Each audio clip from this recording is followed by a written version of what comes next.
आइए दोस्तों, अब सीखते हैं अलजेब्रा का एक बहुत ही इंपॉर्टेंट फॉर्मूला जो है a प्लस बी की क्यूब। इस फॉर्मूले को हम लोग दो तरीके से लिख सकते हैं।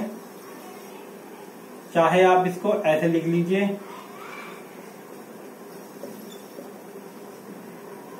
तो इसमें क्या है, a की क्यूब b की cube 3a square b and 3b square a। अब इसको हम ऐसे भी लिख सकते हैं, कुछ लोग इसको ऐसे लिखते हैं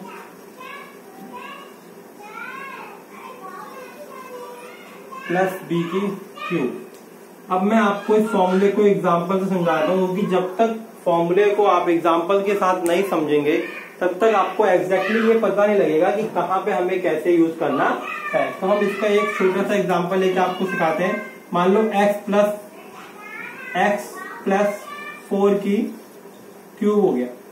तो मानो हमने x की जगह क्या है, x क्या है a और 4 क्या है, ये है b। तो a की क्यूब है तो यहाँ पे आ जाएगा x की क्यूब, और ये 3 इंटू a की स्क्वायर है तो a की जगह पे x है तो x की स्क्वायर हो गया, इंटू b है तो b हमारा 4 है। अब वो कहता है 3b की स्क्वायर करना है, तो b कितना हमारा 4 है तो ये 4 का स्क्वायर हो गया, और इंटू a है तो a x हो गया। b की क्यूब है तो यहाँ पे 4 की क्यूब आ गया। तो अब देखिए x की क्यूब कितना होगा, x की क्यूब x हो गया, 3 4 जा कितना हुआ 12x की स्क्वायर हो गया। 3 लिखेंगे, 4 का स्क्वायर कितना होता है 4 इंटू 4 करेंगे इसको अभी, और 4 की क्यूब है तो 4 इंटू 4 इंटू 4। इसका मतलब होता है कि 4 को 3 बार हमें मल्टीप्लाई करना है।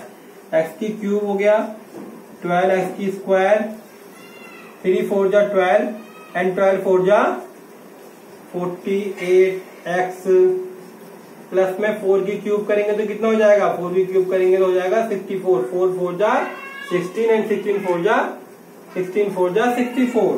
तो ये है हमारी क्यूब वाली इक्वेशन। तो इस प्रकार हम लोग इन फॉर्मूले का प्रयोग करके ऐसे हम किसी भी इक्वेशन को सॉल्व कर सकते हैं।